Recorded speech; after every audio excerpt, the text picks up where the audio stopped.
काला साया। यूं तो बनारस घाट अपनी खूबसूरती के लिए बहुत प्रचलित है, पर घाट के किनारे कई राज लिए बैठे हैं। ये कहानी शुरू होती है बनारस के घाट के पास बने ममता निवास से, जहां प्रिया लाल जोड़े में ममता के घर उसकी बहू बनकर आती है। आओ आओ बहू, घर को अपने पैरों से पवित्र करो। ममता घर की दहलीज पार कर ही रही होती है कि अचानक एक बहुत गंदी सी बास पूरे घर में फैल जाती है।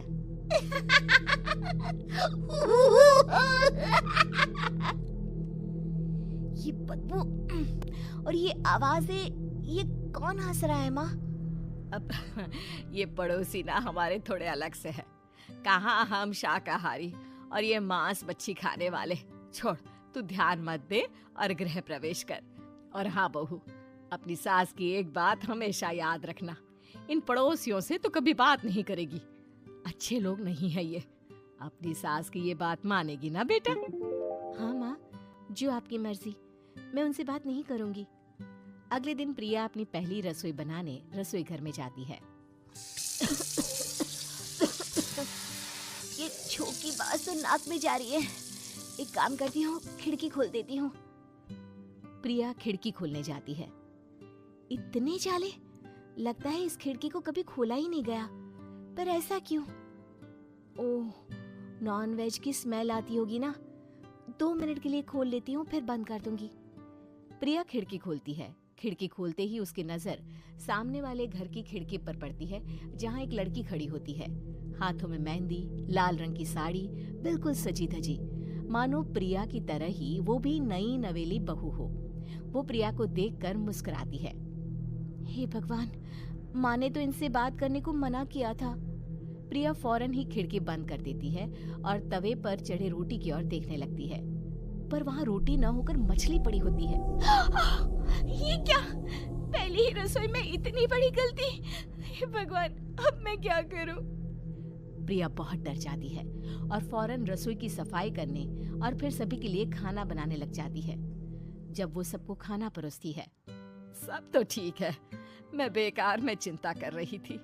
हे भगवान, ऐसे ही बस अपनी कृपा बनाए रखना। रात के वक्त जब सब सो रहे होते हैं, तब प्रिया को पायल की आवाज सुनाई देती है, जिससे उसकी आंख खुल जाती है। ये पायल की आवाज कहाँ से आ रही है? प्रिया उठकर उस आवाज के पीछे छत की सीढ़ियों तक जाती है। तभी उसे बच्चे के रोने की आवाज आती है। प्रिया छत पर जाती है तो क्या देखती है? वही लाल साड़ी वाली लड़की अपनी गोद में एक नवजात बच्चे को घुमा घुमा कर सुला रही है। तभी प्रिया की नजर उसके पेट पर पड़ती है। ओह गॉड, ये तो प्रेग्नेंट भी है। सुनिए, बच्चा सो नहीं रहा है क्या? मैं कुछ मदद करूं? नहीं नहीं, आपके घर वालों को अच्छा नहीं लगेगा, मैं संभाल लूंगी। स्नेहा की गोद से बच्चा हाथ मारकर प्रिया की गोद में आने को छटपटाने लगता है। दोनों घर अगल बगल में बने होने के कारण प्रिया उस बच्चे को गोद में ले लेती है। प्रिया के पास आते ही वो सो जाता है। बच्चे का वो स्पर्श रात भर प्रिया भूल नहीं पाती और अगली सुबह वो छत पर कपड़े सुखा रही होती है। तभी उसे एक औरत इशारा करके बुलाती है। स्नेहा कह रही थी बाबू तुम्हारी गोद में आते ही सो गया। मैं गौरी, स्नेहा की माँ हूँ। बहू, घर आना, बाबू को खिला भी लेना। शाम को जब घर पर कोई नहीं रहता, बच्चे से मिलने के लिए प्रिया छिपकर अपनी पड़ोसन के घर चली जाती है और कुछ देर बच्चे को खिलाकर वापस लौट आती है। इसके कुछ दिन बाद ही प्रिया को पता चलता है कि वो माँ बनने वाली है। ममता की खुशी का ठिकाना नहीं रहता।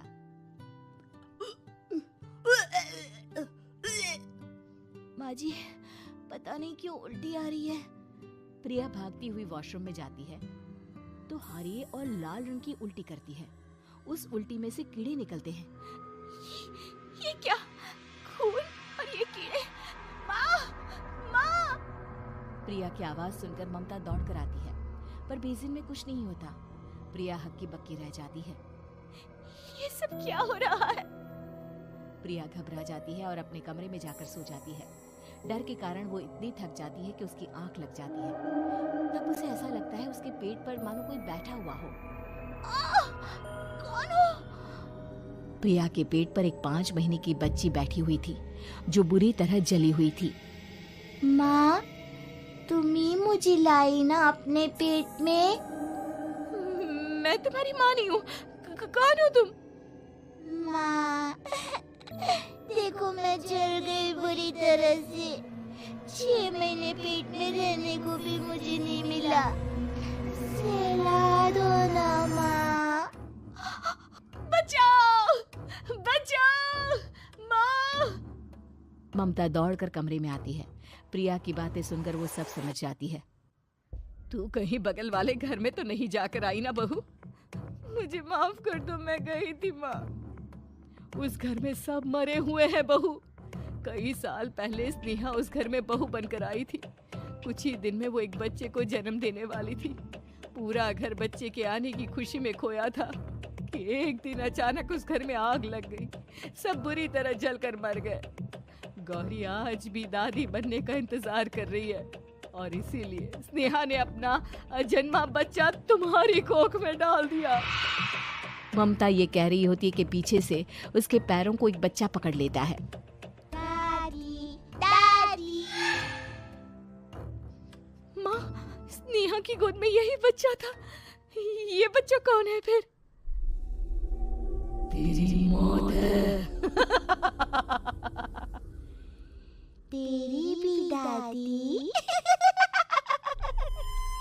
जिस चीज का ममता को डर था वही हो गया। ममता निवास के ऊपर मौत ने चादर बिछा दी थी। प्रिया का पेट ऐसे बढ़ जाता है मानो 9 महीने का हो। 2 हाथ उसके पेट से बाहर निकलते हैं। बहू, संतोष को फोन कर, किसी पंडित जी को बुला बहू। प्रिया का पति भागता हुआ घर आता है। ये तो होना ही था माँ। तेरा पाप तेरे सामने आ गया तो तू सह नहीं पा रही है। स्नेहा घर में आग लगी नहीं थी, माँ ने लगाई थी, प्रॉपर्टी की लालच में। और वो बच्चा मेरी पहली पत्नी का बच्चा है, मेरा बेटा, जो कि उस आग की चपेट का शिकार हो गया था। मैंने तुमसे ये सब माँ के कहने पर छुपाया था। मुझे माफ कर दो प्रिया। तुम अगर चाहो तो यहाँ से जा सकती हो।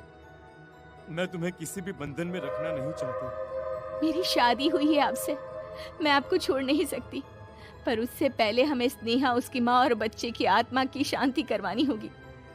संतोष और ममता गौरी के घर जाते हैं। अंदर सब कुछ जला हुआ होता है। जमीन पर जली हुई लाशें बिखरी हुई थी। ममता रो रो कर अपनी करने की माफी गौरी से मांगती है।